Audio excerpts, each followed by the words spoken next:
Good afternoon, my friends. This is Paul. And in the anti-excitement of Wuhu Switch for the Switch that just came out, which I still haven't even played, I'm going to be reviewing the previous, well, second to previous, if you count Nintendo Land, time that Nintendo released a game to show off new technology, and that was Wii Sports Resort for the Wii. Now, this was the showcase title for the Wii MotionPlus accessory, which, in case you're confused, like, what's the difference between that and the normal motion sensing of the Wii Remote? Basically, the Wii Remote had an infrared sensor, so it detected the Wii Remote's placement on the sensor bar. But with the Wii MotionPlus, it added the little connector at the bottom, which added a gyroscope, so it could tell wrist movements and stuff like that the regular Wii Remote wouldn't have been able to detect.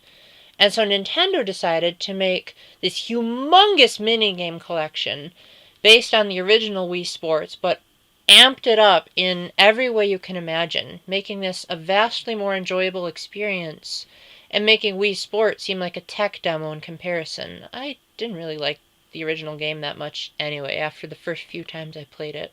So there are 24 minigames to be found in Wii Sports Resort, and I'm obviously not going to cover all of them because that would make this video way too long.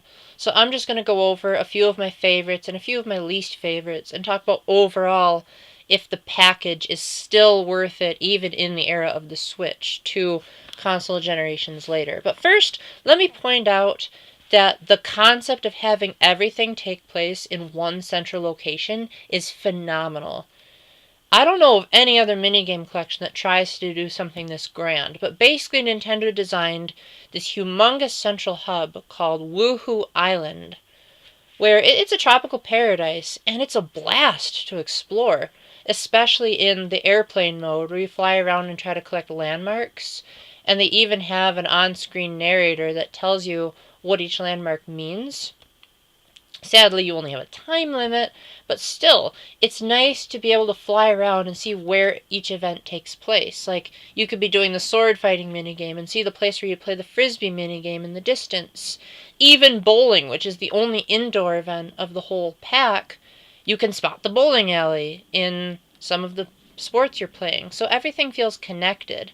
And this island was so well designed that it actually made its way into other Nintendo games, including Super Smash Bros. For Wii U, Pilot Wings Resort, and Mario Kart 7, just to name a few. So, Wii Sports Resort also has an interesting system where it keeps track of your progress in each minigame based on the Mii you use. So switching out Miis allows you to have essentially as many save files as the Wii has Miis stored on the system. So, dang, potentially 99 save files? Why can't all games be like this? And then they also give you medals and unlockable events, so therefore there's way more replayability than there was in the original Wii Sports. So, enough about that. Let's talk about my favorite and least favorite games. So, I'm going to start with my favorite, and that would obviously be sword fighting. So, when Red Steel first came out for the Wii, a lot of people complained that the motions just didn't add up. Enter Sword Fighting Wii Sports Resort, where that issue is magnificently resolved, where the sword follows your movements to a T, and they even allow you to hold down the B button to do defensive moves. I truly felt like I was a Star Wars ninja, and I cast my Mii as the villain in my novel trilogy, so that whenever I'd win, I'd get this, like, victory-style pose where I'd say, "No one has ever beaten me in a sword fight." And I eventually got to pro level, which feels like such an honor. I often use that as an excuse in case people are like, "But Paul, I don't want to wander around." I'll be like, "Don't worry, I'm a pro level sportsman. I can defend myself." I don't know how well I can do that in all situations, but you never know. I also really enjoyed the plane minigame, but I already talked about that. Table tennis was basically Wii Sports tennis, except in a smaller area. I liked how you could change the angle of your paddle, and depending on how hard you hit the ball, that could affect the spin of it, as well as how far the paddle would go. And then wakeboarding, or water skiing. They always seem to blend together, the water sports. The one where you're grabbing a string and the boat is pulling you along the water and you have to like do tricks in the air as you jump over the wake that's left behind by the motorboard. That was a blast. It was one of the best examples of tilting the Wii remote and shaking it that I've ever seen in a video game. I'm really thankful that they decided not to use the nunchuck, as it allowed for lots of freedom, and I never felt like it was the game's fault that I'd mess up, because the motions were so accurate. Now to talk about some of my lesser favorite games. I could never get into the swing of basketball, probably because I'm terrible at real basketball, and the game is so accurate that it probably registered how awful I was in real life. Frisbee, I could never get the hang of that either, because, as seems to be a pattern here, I'm terrible at Frisbee in real life, so trying to throw the Frisbee to the dog was often a very arduous task. Canoeing and cycling were also two events that seemed really counterintuitive. Canoeing felt like trying to steer a tricycle with only two wheels and was lopsided. And as far as...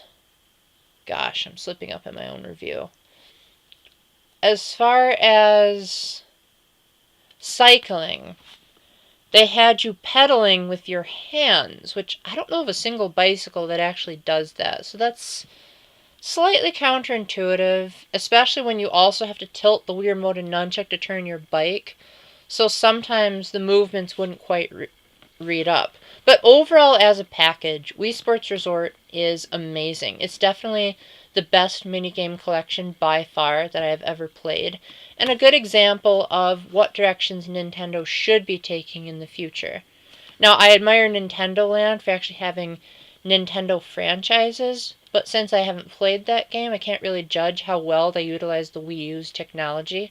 So for now, Nintendo, keep in mind that if you're ever going to do a new sports generation and need a minigame collection to show off your system's capabilities, use Wii Sports Resort as your starting point. Don't try to be so radical.